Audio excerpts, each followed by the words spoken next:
If you got a cigar box without lights, because you already have capsule light, it's going to come with the coral capsule shell and the button, the cap, cigar box cap and plug.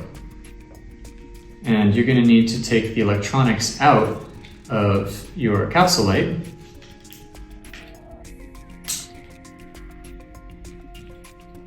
And you do that by kind of peeling the sides away until you can pull that circuit board out by the button board.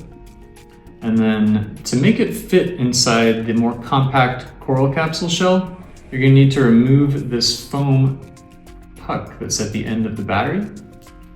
So you can kind of peel that puck off.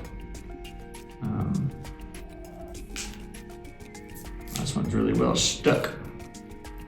And that might come away with kind of a ring of foam around it. There we go. So now when I put the PCB lining up the USB jack with that little opening there and the battery, it's going to fit nicely in that compartment. And then I can put the other half of the shell on and put the O-ring around. Wait a minute, I forgot a part. Put the plug in where the leash would go if it was poi. So you put the plug in that hole there, the button's on the other end, and then you're going to put this O-ring into that groove there to hold that together.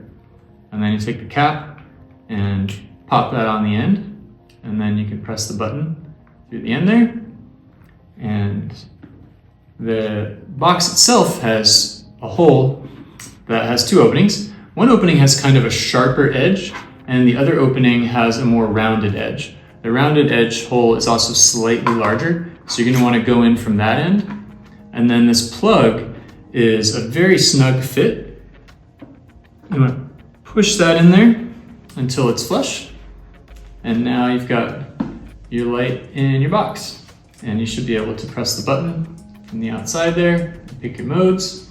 And this plug, basically the friction of this plug is what holds the light in the box. So when you're clacking the boxes together, if you drop it hard, etc., it's possible for the capsule to shift out slightly. You can kind of use the boxes to push that back in. Unfortunately, there's no really good way to secure the light in the box, and it could shift a little bit during use, so you might want to pop that back in. You also might want to store it outside of the box. To get it out, you push it out from the button side. So pushing from the button side, don't try and push it all the way through to the other side because the hole actually gets slightly smaller as it goes along. So you're pushing that out the other side. If you leave this installed, especially like in a hot car or something that causes that plug to relax, it's going to be less tight and come out even more easily. If you need to, you can always get some more plugs from us. Otherwise, if you take care of it well, it should last a lifetime.